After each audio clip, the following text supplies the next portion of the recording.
Bismillahirrahmanirrahim. Assalamualaikum warahmatullahi wabarakatuh. Om Swastiastu. Namo Buddhaya. Rahayu Rahayu Rahayu.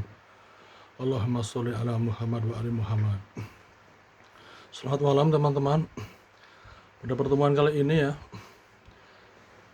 saya ingin berdiskusi ya, atau mengajak teman-teman untuk berdiskusi tentang polemik yang sedang ramai ya sekarang di medsos ya, yaitu tentang polemik nasab ya antara ya Zuriyah Wali Songo ya dengan Zuriyah Imam Ubaidillah ya. Itu tentang nasab ya. Jadi sebenarnya apakah yang sedang terjadi ya tentang polemik ini ya. Ya kalau yang terlihat ya, yang banyak ya, kita telah banyak memperoleh informasi ya bahwa adanya beberapa habaib ya yang tergabung dalam FPI yang menyatakan bahwa Zuriyah Wali Songo itu tidak memiliki keturunan ya. Bahwa itu kemudian hal tersebut dianggap tidak sesuai ya oleh para Zuriyah Wali Songo yang mereka adalah keturunan Wali Songo ya, dan mereka kemudian mungkin tidak menerima ya, kemudian juga tidak menerima dengan sikap ya dari para habaib ya, Habib Bahar bin Smith ya dan kelompoknya ya, yang mengatakan bahwa satu habaib lebih baik daripada 70 kiaian gitu. Disclaimer dulu ya, saya ingin menyampaikan bahwa saya di sini mungkin ya kan saya sebagai seorang ahwal ya tidak percaya diri ya dalam menyampaikan ini. Jadi ini disclaimer dulu, saya ini berusaha ingin beri masukan kepada yang ahwal-ahwal seperti saya ini ya, seperti ya yang merasa ahwal ya, atau yang tidak memiliki silsilah nasab ya di Indonesia ini. Bagaimana kita bersikap menghadapi ini ya, menghadapi polemik nasab ini ya.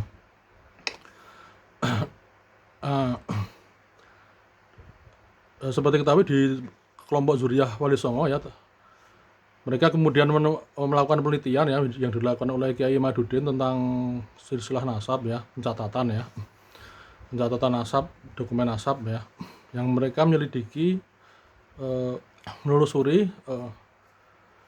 riwayat nasab dari para habaib ya, yang sampai kepada Imam Ahmad bin Isa Imam Ahmad Al-Muhajir ya, melalui Imam Ubaidillah gitu ya. Dan yang menurut mereka terputus, yaitu tidak ada catatan dari sejak abad ke-5 sampai dengan abad ke-10 gitu ya. Tiba-tiba ada abad ke-10 muncul gitu ya. Nah itu yang kemudian mereka menyatakan bahwa para habaib ini bukan Zuriyah Rasul kan gitu. Nah saya tidak mempelajari itu ya, tidak mempelajari tentang itu ya secara mendetail maksudnya ya, dalam konteks berbahasa Arab dan penelitian tentang ilmu nasab juga tidak ya, gitu. Hanya pemerhati saja ya. Kemudian para habaib mempunyai argumentasi ya, yaitu bahwa pertama tentang zuhroh dan istifadhah itu memang benar ya, itu kan kaidah antropologi ya. Jadi apabila diterima oleh masyarakat dan tidak ada penolakan, itu adalah valid gitu ya. Hanya saja itu di zuhroh dan istifadhahnya itu berlaku pada setelah abad ke-10 gitu ya. Jadi masyarakat pada abad ke-10 itu menerimanya gitu. Itu yang tidak diterima oleh Zuriyah Wali Songo gitu ya. Nah, kemudian antropologi juga menyatakan bahwa ada alasan-alasan tertentu ya pada masa itu, yaitu ketika Bani Abbasiyah itu ya berkuasa, itu mereka mengejar keturunan Imam Ali bin Abi Thalib gitu ya.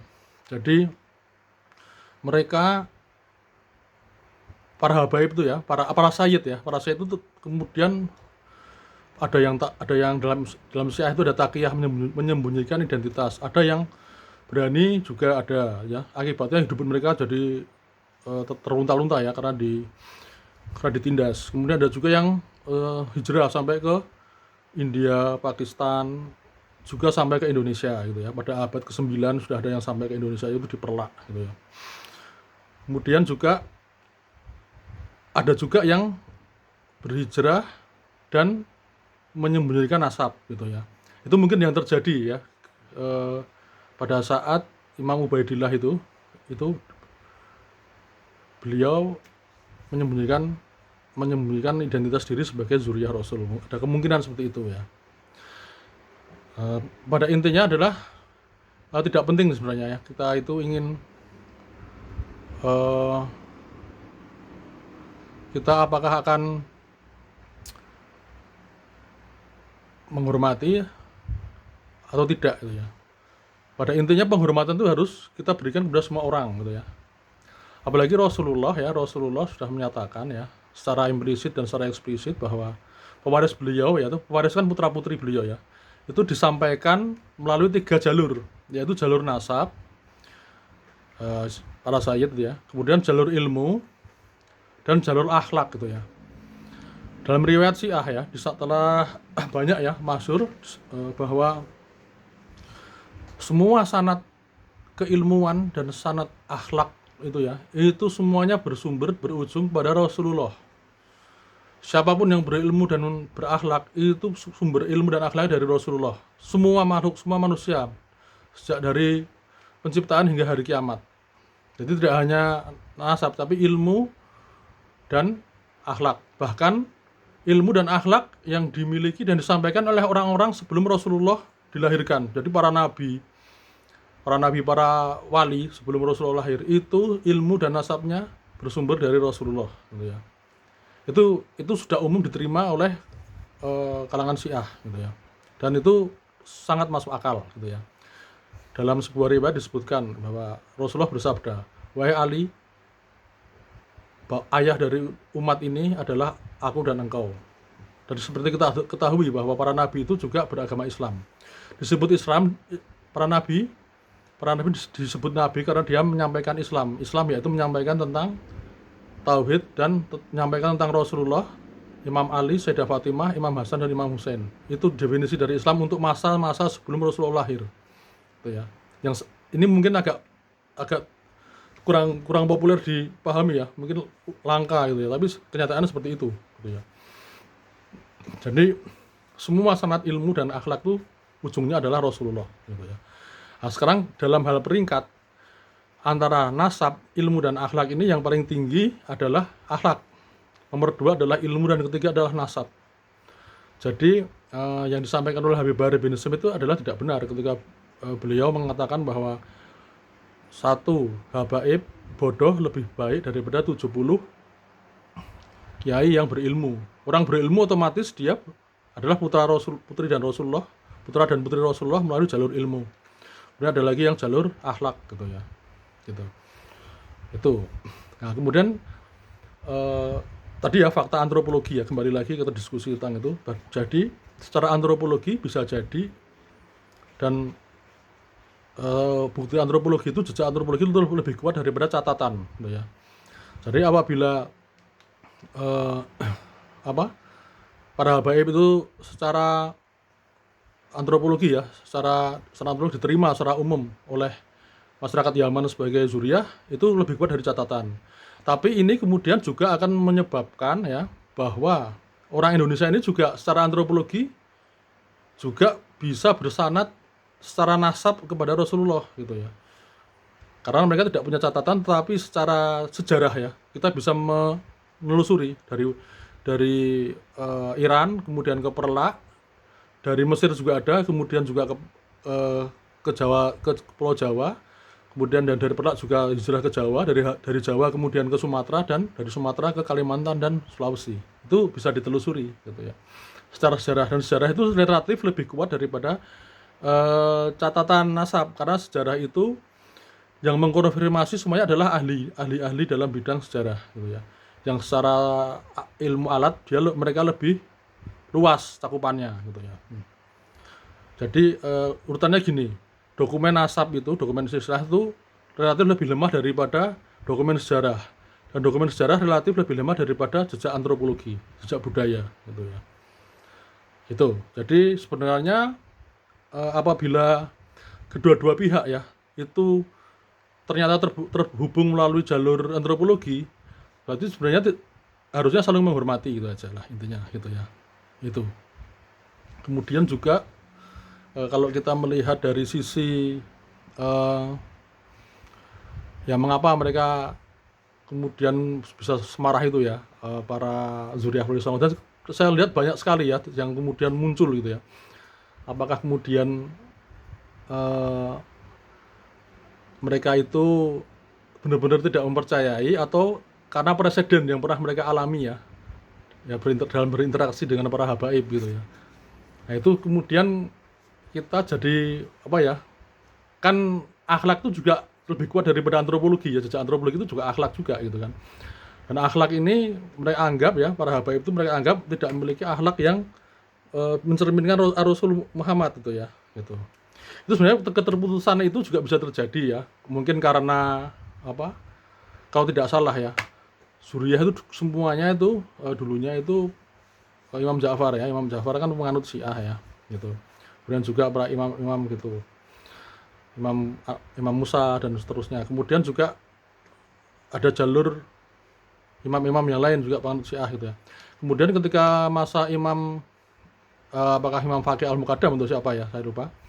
Itu mereka berubah menjadi Sunni gitu ya. Itu yang kemudian mungkin ya dalam hal keilmuan terputus kemudian. Yang menjadi pertanyaan kita adalah kok mengapa mereka berpindah jalur itu. Sebenarnya itu aja gitu ya. Kalau saya secara pribadi ya, seintuisi, tapi jadi hanya untuk saya, tidak bisa untuk semuanya. Saya masih percaya bahwa para habaib ini adalah zuriyah gitu ya. Hanya saja mereka mengalami keterputusan ilmu gitu ya.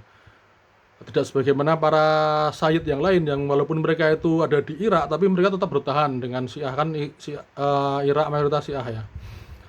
Nah di tradisi-tradisi yang seperti itu di daerah Irak itu memang keilmuannya itu penuh mereka terima, sehingga mereka tidak kemudian nasab itu mereka anggap sebagai kemuliaan tertinggi. Mereka masih lebih memuliakan ilmu dan akhlak gitu. Jadi masyarakat kaum muslim yang bukan yang awal, yang bukan sayyid itu bisa hidup seiring dan sejalan dengan para sayyid ya, di Iran, di Irak gitu ya, di Pakistan gitu, Lebanon gitu.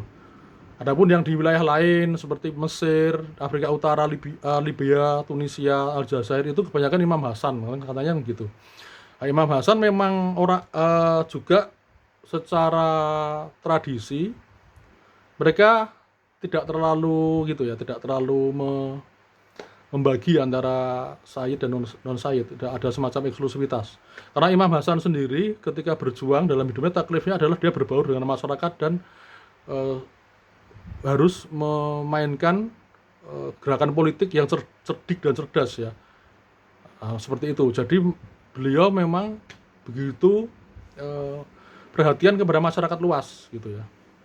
Harus seperti itu taklifnya, sehingga beliau menekankan pada anak-anaknya untuk berbaur dengan masyarakat. Jadi tidak ada kafaah. Jadi istrinya para sayyidah itu juga menikah dengan ahwal juga ya, kebanyakan kan gitu. Seperti kita dengar dari Sayyid Zulfikar itu ya, itu kan beliau anaknya juga, beliau kan Hasani ya gitu, menikah dengan ahwal. Juga di tradisi-tradisi di Maroko juga seperti itu, di Tunisia, di Aljazair gitu. Di Iran juga, jadi hampir semuanya gitu ya. Itu yang terjadi. Ada kemungkinan para habaib itu tidak menerima ilmu yang utuh ya, setelah mereka, kan harusnya mereka menerima ilmu yang utuh gitu, yaitu Ahlul Bait, ajaran Ahlul Bait ya. Itu pertama. Dan kedua, ada kemungkinan juga, tapi ini tidak bisa dijadiin patokan yang benar-benar, cuma saya ada kecurigaan gitu ya. Dalam sebuah kitab ya, sejarah Imam Musa Al-Qasim gitu ya, itu disebutkan bahwa ketika Imam Ja'far As-Shadiq ya, istri beliau itu melahirkan Imam Musa Al-Qasim, itu Imam Ja'far As-Shadiq begitu bahagianya, begitu gembiranya gitu ya. Sehingga beliau berkata ketika ditanya oleh sahabat, apakah engkau mencintai anak ini wahai Imam Ja'far gitu. Imam Ja'far menjawab, seandainya aku tidak memiliki anak yang lain selain Musa Al-Qasim. Jadi ada semacam seolah tidak digendaki putra-putra yang lain ini ya oleh Imam Ja'far, hanya Imam Musa Al-Qasim. Walaupun beliau berujar itu karena mungkin ya ekspresi kebahagiaan gitu ya. Tapi kan para imam kan tidak berucap dan tidak berujar sesuai dengan hawa nafsu kan. Jadi pasti sesuai dengan koridor ilahi. Jadi ada kemungkinan juga memang tidak dikehendaki gitu ya. Ada kemungkinan ya ini ya. Jadi ya kalau kehendak itu sudah hal yang sangat penting ya, karena terkait dengan keberadaan gitu ya, penciptaan. Jadi dalam dalam Syiah itu kehendak itu penting karena dia basic dari penciptaan. Dia dia basis dari gerak akal dan gerak ilmu gitu ya. Dan kekuatan ilmu itu semuanya dari kehendak. Penciptaan ini semuanya berbasis kehendak gitu. Ada kemungkinan itu, tapi itu jangan itu bukan mutlak, karena kalau seperti kita ketahui ya di Islam ini kan semua hal itu dinamis ya. Jadi tidak ada yang kamu sebenarnya Allah, bahkan Allah yang telah menakdirkan seorang masuk neraka ternyata selamat dalam cerita ya Nabi Musa itu ya, pengikut beliau yang sudah dipastikan masuk neraka akhirnya masuk surga hanya karena sesuatu yang sangat kebetulan, yang kita sangat miris gitu ya, wah nyaris gitu ya, seolah-olah seperti itu. Kemudian juga ada yang seolah sudah masuk surga akhirnya masuk neraka gitu. Jadi yang kemutlakan bahwa tidak kehendak ini tidak mutlak, dinamis ya. Karena banyak juga para Habib yang berjasa aja. Misalnya kayak Habib Kribo gitu, jelas dia bisa lolos dari pasal ini gitu kan gitu. Nah, kenapa kok sekarang ya kita balik ke polemik nasab, kenapa kok para Zuriyahul Songo itu marah gitu ya? Karena mereka terpaksa harus menangani Habib Bahar bin Smith itu sendiri, karena kalau tidak nanti umat yang menderita gitu ya. Karena kan itu cermin dari Rasulullah gitu ya. Ketika seorang menyatakan dirinya Zuriyah Rasul, kemudian akhlaknya maksudnya dianggap akhlaknya itu tidak sesuai dengan Rasul, itu kan menjadi masalah ya. Maksudnya nama baik Rasulullah di situ yang kena itu. Makanya ada kemungkinan para Zuriyahul Songo itu mereka mengkhawatirkan umat gitu. Nah, kita sebagai seorang ahwal ya kita aja, kita melihat dari sisi keilmuan, nasab, keilmuan dan akhlak. Pertama adalah yang paling penting adalah akhlak. Jadi ketika seorang yang misalnya dia bernasab kepada Rasulullah ya, dia sampaikan seperti itu, tapi dia tidak berakhlak, ya itu kan durhaka kepada Rasulullah gitu kan. Durhaka kan memutus nasab. Jadi tidak usah perlu terlalu khawatir ya. Jadi kita tidak usah terlalu khawatir gitu ya tentang masalah nasab ini. Kita memiliki tool sendiri. Ini saya sampaikan hanya kepada ahwal aja. Jadi bagaimana saya hanya membekali para ahwal aja, bagaimana kita bersikap ya terhadap situasi seperti ini gitu ya. Kembali lagi ke Mas Zuriyahul Songo yang melihat situasi ini, karena saya melihat mereka begitu amarah ya, para gus-gus itu ya. Kemungkinan karena mereka pertama mengkhawatirkan umat ya, kedua seolah mereka yang harus membenahi Habib Bahar kan, harus ya kan gitu ya. Maksudnya gini, ujiannya sebenarnya ini ditujukan kepada para Habib-Habib yang lain yang alim ya, seperti Habib Lutfi bin Yahya ya. Saya benar-benar apresiasi Habib Lutfi bin Yahya, Quraisy Shihab, Habib Quraisy Shihab, banyak lagi ya, Habib Jindan, terus kemudian banyak lah para Habib Syiah, Habib Sayang Syiah. Ibu saya juga memiliki anak angkat yang Pak Habib juga gitu ya, mereka Masya Allah. Tapi di kasus ini apabila kita melihat para Habaib ya, representasi para Habaib itu ya Habib Bahar bin Smith gitu ya, karena pada kasus ini ya, karena tidak terlihat para Habaib ini ya, terutama yang alim ya, Habib Lutfi atau siapalah gitu ya, hanya Habib Kribo aja yang saya acungi jempol ya, tidak berujar yang keras terhadap Habib Bahar. Saya tidak melihat Habib Lutfi juga Habib yang alim-alim yang lain yang dikenal alim dan tawadu untuk memiliki sikap terhadap Habib Bahar bin Smith. Itu yang menjadi masalah. Logikanya kan gini, apabila kita melihat para habaib yang alim ini tidak bersikap terhadap Habib Bahar bin Smith, padahal mereka alim ya, otomatis kan kealimannya ini bisa disuudoni orang ya, diprasangka burukkan orang sebagai support kepada Habib Bahar bin Smith, walaupun sealim apapun orang itu. Nah, itu yang menjadi kendala. Jadi mereka kemudian dengan penuh ketidakpercayaan diri terpaksa harus mengcounter Habib Bahar bin Smith gitu. Kira-kira seperti itu. Jadi kita di sini bersikap netral. Jadi ini video saya ini hanya untuk ahwal ya, gitu.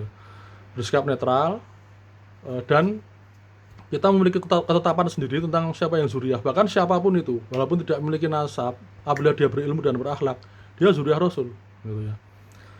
Misalnya orang yang sama sekali jelas, bahkan jangankan tidak bernasab, bahkan bukan Islam. Katakanlah siapa Einstein ya, Einstein jelas dia bukan zuriyah Rasul. Apalagi zuriyah Rasul, Islam aja kan bukan ya Einstein itu ya. Tapi saya tidak bisa mengatakan dia bukan pewaris Nabi, pewaris Rasulullah.